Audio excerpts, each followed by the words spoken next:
England, a cold morning, January 1832. And in the British Parliament, there are two groups of politicians talking to each other, debating as to whether they should abolish slavery or not. There's one group of members of Parliament that is successfully arguing that there's no way that in the middle of the worst economic crisis that England has seen in decades, they could possibly be talking about voluntarily and proactively giving up what they thought was their economic advantage, free labor. After a lot of back and forth and a lot of debate, the right decision was made and slavery was abolished.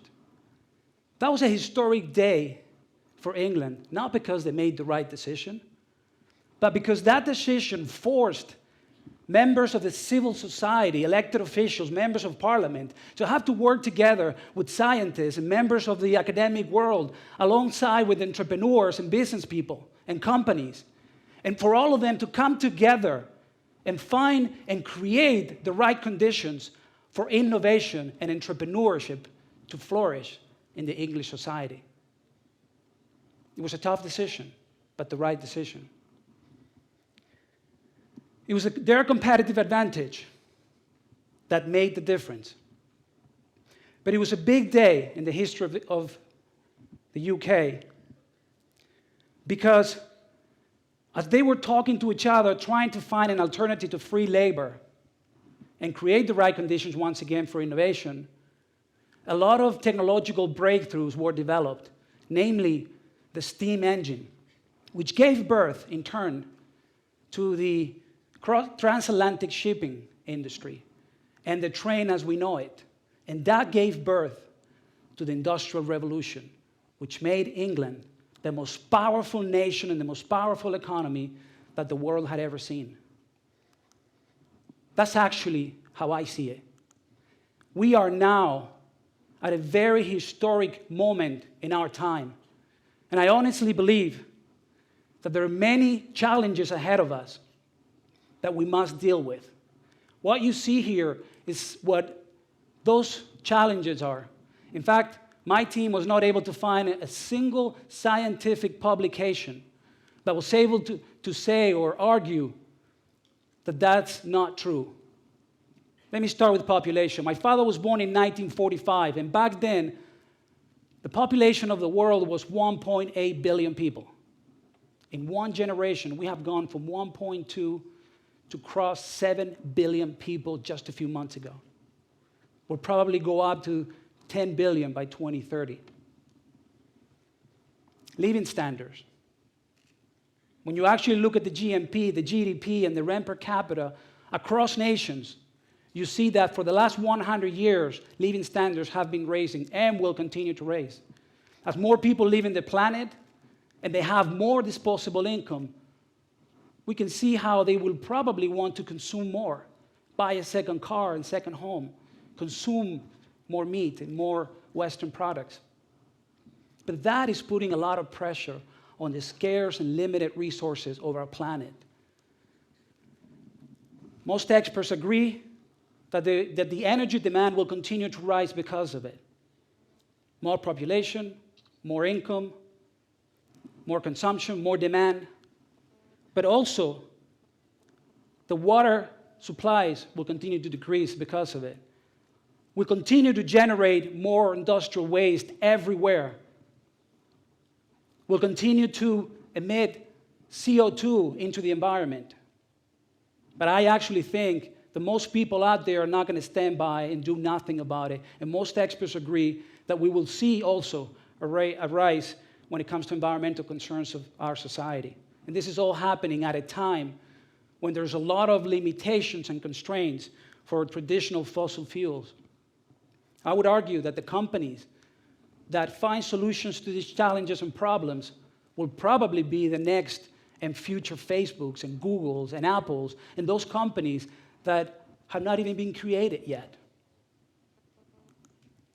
So here are the 3 points I want to share with you today. Number one, the debate is over when it comes to climate change. Because of that, we will live in a carbon-constrained world that will change how we think about pollution and energy. And lastly, that we will see an unprecedented growth in green technology use and innovation, which will result in historic business and investment opportunities for governments, institutions, entrepreneurs, and companies. Get ready. So let's begin with the first point. The climate change debate is over. What you see here on the left part of this graph is actually what has happened over the course of the last 1,000 years when it comes to our ability to generate and contaminate the environment, and how the levels of concentration of greenhouse gases have been behaving. What you see on the right is the evolution of the temperatures across the world and what has happened, particularly after the beginning of the Industrial Revolution. You can see that there's a direct correlation between a rise in temperatures and our ability to contaminate and to emit more and more pollution. But I think that the debate is over for many other reasons. If one of you, and I hope this never happens to you, gets ill, you'll probably want a second opinion. In the case of the world, the IPCC, the United Nations Panel on Climate Change, has gotten not one or two, 7 different opinions. This panel is made of over 3,000 different scientists from all over the world. And they all agree with that, with a 95% chance climate change is not only real, but it's us, human beings, that are accelerating this process. So yes, I think the debate is over. And I would also argue that there is no political color or political ideology that matters when it comes to this particular issue. Whether it's Merkel in Germany, whether it's the Republicans or the Democratic Party in the United States, or whether it's the communist leadership in China, the debate is over. We can argue here as to what we do about it. Nothing, a lot. But there is no debate as to the fact that climate change is real and it's a present danger. So if that's the truth, and I believe it is, we'll have to adapt. We'll have to make changes to the way we live, to our economy, and to the way we interact with the planet. Let's talk about that second point a little bit more. And I want to begin by quoting something that President Obama said last year during the State of the Union address. He said, "We need to get behind innovation. That's how America will lead the world in clean energy. The nation that leads the world in clean energy will lead the global economy in the 21st century." Now, let me tell you, the race is on. And all the top economies and the top nations are trying to position themselves over the other to win this battle because it makes perfect sense for them. Because what's at stake here is nothing else than their economic advantage. What you see here is the global total new investment in clean energy from 2004 until the present. In the year 2004, the world invested approximately $54 billion in different renewable energy projects across the world. By the time 2012 ends, we'll have invested this year over $300 billion. From 2004 until now, we have invested over $1 trillion in renewable energy projects. Let's talk about the United States economy, the largest, most powerful economy in the world, and what's happening there. What you see here on the left part of this graph is the United States federal budget for the deployment of renewable energies in the United States in the year 2008. And what happened after President Obama came into office? Our budget was $1.2 billion in a country of 300 million people. We went from $1.2 billion to $15 billion, and that wasn't just a rise one year over the other. This is actually a commitment by the Obama administration to invest a minimum of $15 billion every year for the next decade. We will have invested $150 billion in the next 10 years. Why is this important?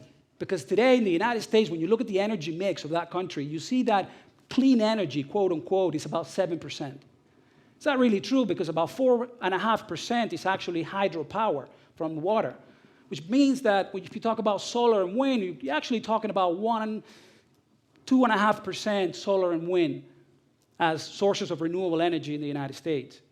What's going to happen when we go from 2.5% to 25% in the next couple of years? The United States will achieve massive scale of innovation and research, and it will become one of the largest markets for these technologies in the world. The United States is now investing more money in research and development and innovation than ever before. We have never, in fact, spent so much money in such a short time frame in one single strategic sector of our economy. In fact, there are a lot of people out there calling this investment plan the new Apollo project, making a reference to what it meant for the United States to actually send a man to the moon from an industrial and innovative and entrepreneurial perspective. A lot of the new technologies that we now take for granted, like internet, Wi-Fi, GPS, personal computers, that all came from that era of massive innovations and defining a priority when it comes to research and development. We are now investing more money, proportionally speaking, than ever before in clean tech and renewable energies in the United States. China, this is not just happening in Europe and the United States, it's happening worldwide. This is a global phenomenon. Look at the case of China. I'm not going to go into detail, but I will share with you one piece of data, which I think is fascinating and very surprising. When you actually look at the last 5 years of growth in investment in clean energy in China, you would be surprised to learn that they have been growing 95% every year.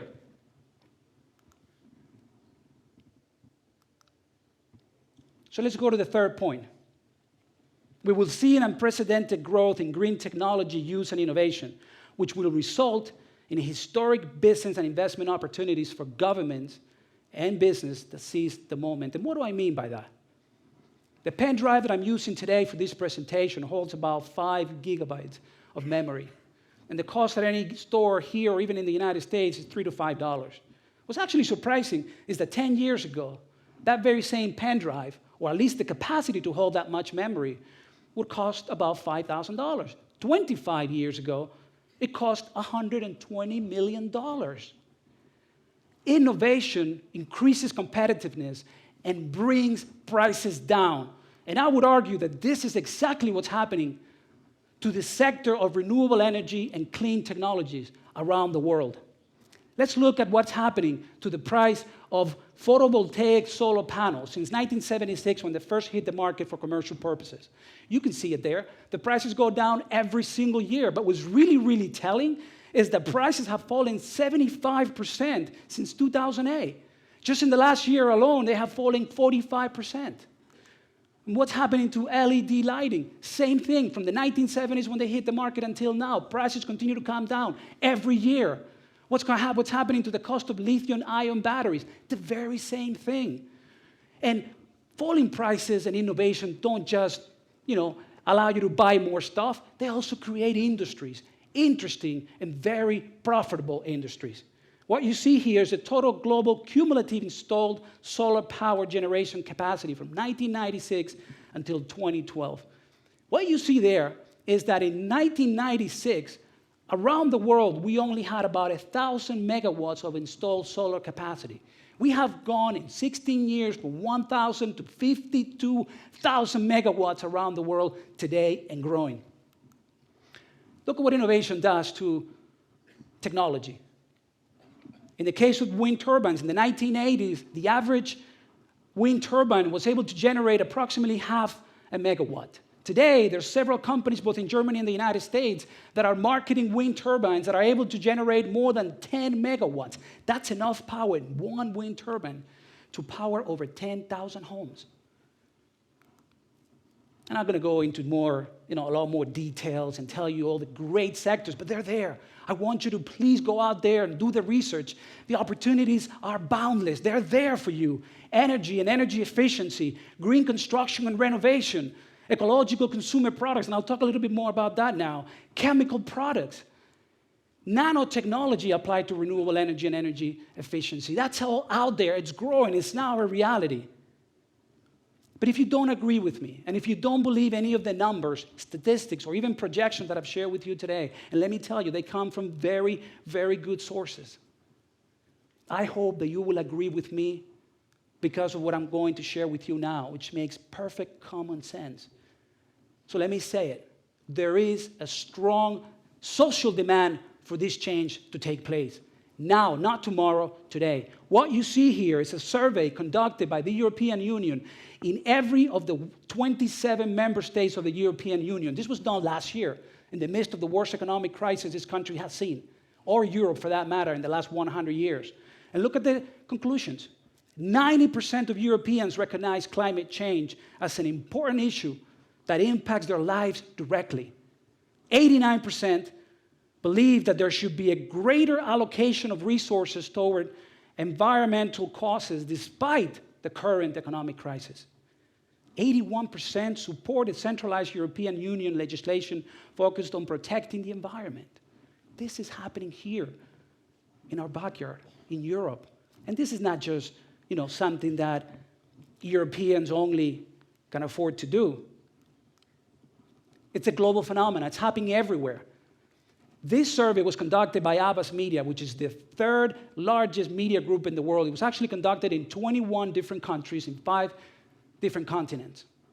Look at the conclusions. 80% of the population would rather buy products from companies that try to reduce their environmental impact on global warming. 90% of that 80% would consume more environmentally friendly products if they would have other options at the same or lower price.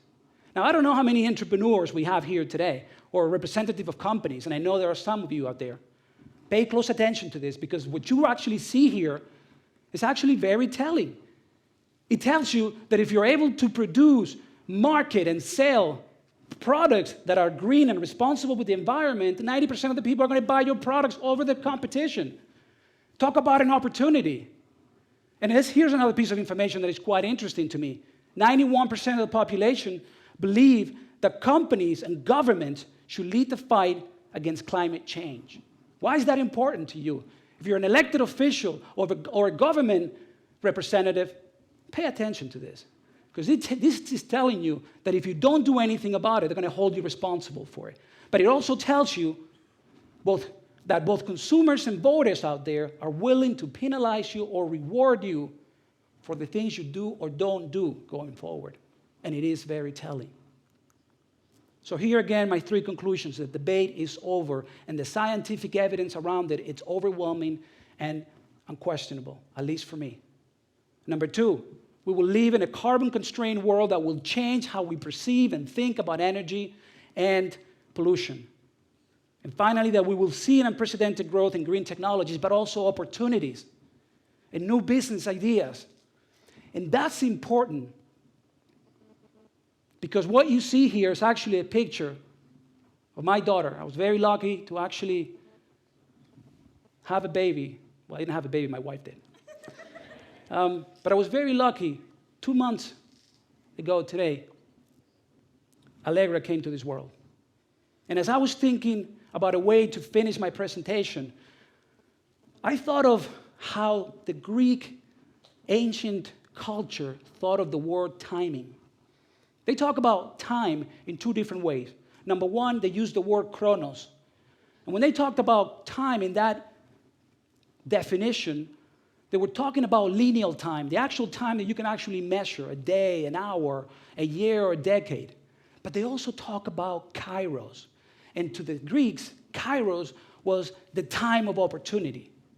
The point in time when everything changes and nothing will ever be the same. There are 3 young people in Egypt talking to each other, and they open up a Twitter account, and then they open up a Facebook account, and they start talking to their friends and colleagues, and before you know it, thousands of people are marching down the streets. Things change. There's a kairos moment in Egypt, in the Middle East. Nothing will ever be the same there. To me, my kairos moment was when my daughter was born, and nothing will ever be the same. That was a time of opportunity. So let me leave you with a question. The question I want to leave you with is not whether this is a kairos moment in our time, because it is. It is a kairos time, and the evidence is there, and I hope I've shared with you at least some evidence of that. The questions I want to leave you with are, number 1, will we be able to reinvent ourselves, to redefine our economic structure and model, to think of innovation and entrepreneurship as the key to the 21st century and our competitive advantage going forward? will we be able to do this not only because it makes ethical and moral sense, but because it makes economic sense as well? And lastly, will we be able to do this not just because it's the right thing for you and for me to do, but because it's the right thing for our children and for the next generations? Thank you.